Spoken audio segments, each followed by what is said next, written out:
एक गांव में एक पति पत्नी रमेश और लीला रहते थे। वह दोनों आपस में बहुत प्यार करते थे। एक दिन लीला ने अपने पति रमेश से कहा कि मेरी बड़ी इच्छा है कि मैं 4 धाम की यात्रा करूं। तो रमेश ने कहा, हाँ क्यों नहीं, मैं तुम्हारी इच्छा जरूर पूरी करूंगा।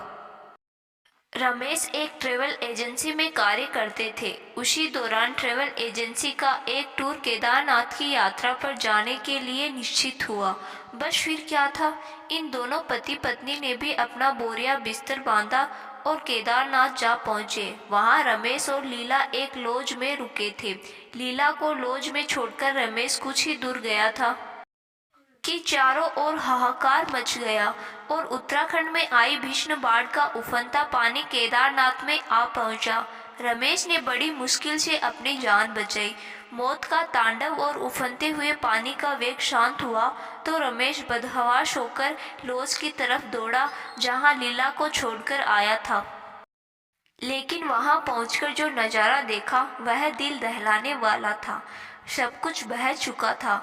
प्रकृति के इस तांडव के आगे वहां मौजूद हर इंसान बेबस दिख रहा था। तो क्या लीला भी नहीं रही? नहीं, ऐसा नहीं हो सकता। रमेश ने अपने मन को समझाया कि वह जीवित है। रमेश का मन कह रहा था, इतने वर्षों का साथ पल भर में ही नहीं छूट सकता। लेकिन आसपास कहीं जीवन दिखाई नहीं दे रहा था। हर ओर मौत तांडव कर रही थी। लाश बिखरी हुई थी। किसी का बेटा, किसी का भाई तो किसी का पति बाढ़ के पानी में बह गया था। रमेश के पास से लीला की एक तस्वीर थी जो हर समय उसके पर्स में रहती थी। अगले कुछ दिन तक वह घटना स्थल पर हाथ में तस्वीर लिए घूमता रहा और हर किसी से पूछता रहा, भाई इसे कहीं देखा है? और जवाब मिलता ना। बस एक ही विश्वास था जिसने रमेश को स्वीकारने के लिए रोक रखा था कि लीला अब दुनिया में नहीं है। 2 हफ्ते बीत चुके थे। राहत कार्य जोरों पर थे। इसी दौरान उसको फौज के कुछ अफसर भी मिले जिन्होंने उससे बात की। लगभग सभी का यही निष्कर्ष था कि लीला बाढ़ में बह चुकी है।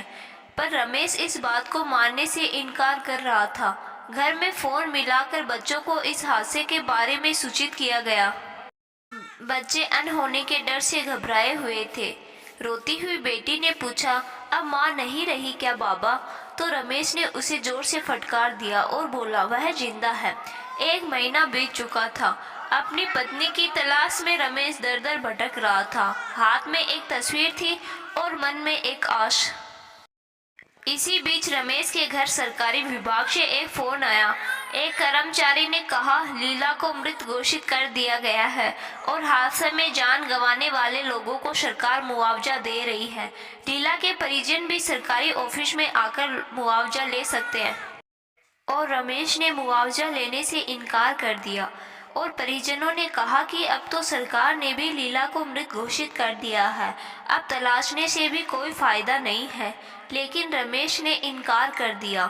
जिस सरकारी कर्मचारी ने लीला की मौत की पुष्टि की थी उससे भी रमेश ने यही कहा कि लीला अभी जीवित है। रमेश फिर लीला की तलाश में निकल पड़े। उत्तराखंड का एक एक शहर नापने लगे। हाथ में एक तस्वीर और जुबा पर एक ही सवाल, भाई इसे कहीं देखा है क्या? और हर सवाल का एक ही जवाब, नहीं। लीला से रमेश को बिछड़े अब 19 महीने बीत चुके थे। इस दरमियान वो 1000 से अधिक गांवों में लीला को तलाश कर चुके थे, लेकिन फिर भी उन्होंने हार नहीं मानी।